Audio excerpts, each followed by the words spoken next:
তুমি কি মরবা না? তুমি কি কবরে যাইবা না বাপ?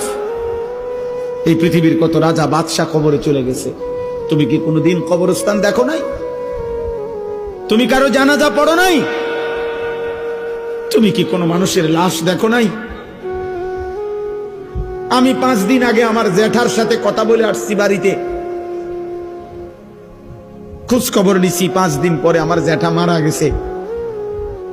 আমি জ্যাঠার দিকে তাকাইয়া বাড়িতে গিয়া দেখছি আমার এই সেই মানুষটা যার সাথে আমি কথা বলছি, উনি নাই, চুপ হয়ে গেছে, হাত নড়ে না, পাও নড়ে না।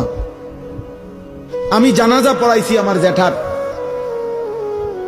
তো জানাজার আগে আমি আমার জ্যাঠার কবরটা খালি, তখন কবরে রাখে নাই। আমি কবরের দিকে তাকাইয়া অনেকক্ষণ 8-10 মিনিট হইব, আমার বাবার কবরের পাশে আমার জ্যাঠার কবর। আমার আব্বা আগে ইন্তেকাল করছে।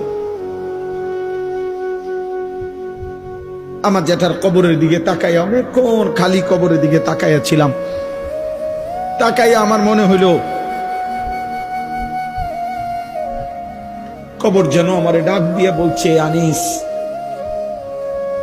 আমার কাছ থেকে 1 মুঠ মাটি দিছিলাম আমি তোমার জ্যাঠারে বানাইবার জন্য, আজ আমার মাটি আমি ফেরত নিলাম।